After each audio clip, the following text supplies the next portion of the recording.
Bonjour, je m'appelle François Allot, je suis directeur créatif sur Trackmania Turbo. Depuis longtemps maintenant, je travaille en tant que graphiste, réalisateur, dans les pochettes de disques, du clip, de la publicité et le court-métrage, évidemment.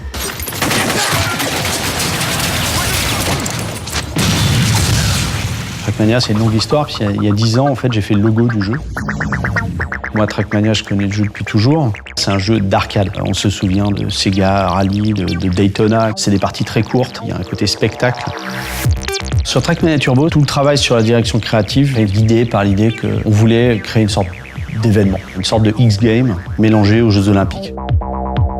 Le gros challenge, ça a été de rendre tout ça un petit peu cohérent. Par exemple, dans le jeu, on peut fabriquer ces circuits. Donc en fait, on voit des énormes tractopelles qui portent des blocs entiers qui pourraient justifier le travail en cours de la création des circuits. Comme quand on part en haut d'une montagne, on est lâché à 100 mètres sur une rampe par un hélicoptère. Dans la traduction aussi de l'extrême, on voulait travailler des voitures spécifiques. Trackmania, il y a 4 gameplays différents, donc il fallait vraiment caractériser 4 types de voitures. Canyon est clairement inspiré du NASCAR et c'est des voitures très très puissantes. Sur les voitures Valley, un peu plus fantaisistes, une sorte de buggy mais qui a une carrosserie assez classique. Ensuite, il y a Lagoon. Alors le gameplay de Lagoon est super radical. Donc c'est une voiture qui est très basse, très large. Il y a même un moteur électrique derrière. Et ensuite, la dernière, Stadium, c'est le jeu mythique de Trackmania de base. L'idée, c'était de partir sur des Formule 1. Technologiquement, c'est très moderne. La carrosserie est plus dans les 80s, ont une plus grande surface, ce qui nous permettait de pouvoir exprimer plus facilement la représentation des drapeaux.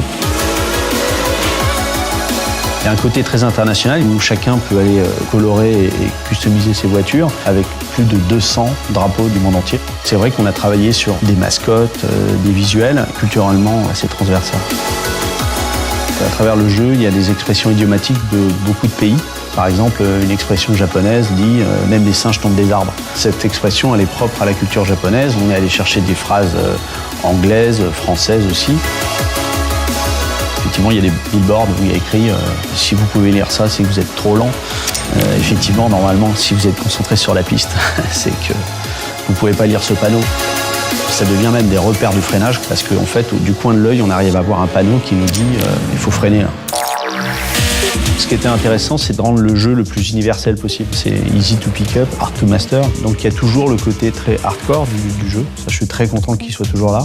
Et en même temps, il y a une accessibilité à travers évidemment différents modes de jeu locaux où on peut jouer avec ses potes chez soi, le split screen à 4. Et il y a le mode double driver qui en gros permet de jouer à 2 sur la même voiture. Okay, right, on the right, yes. C'est très drôle à jouer. Et puis il y a quelque chose pour moi qui est très important, c'est le random generator. C'est un système qui crée aléatoirement des circuits. Il donne une toute autre saveur au niveau du jeu. C'est des circuits qui sont beaucoup plus comme des petits puzzles. Parfois il y a des raccourcis. C'est vraiment complémentaire par rapport à la campagne officielle.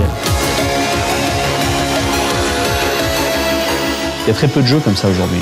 Les classiques de F-Zero et autres me manquent et donc Trackmania est là. C'est une culture de gameplay hyper rapide.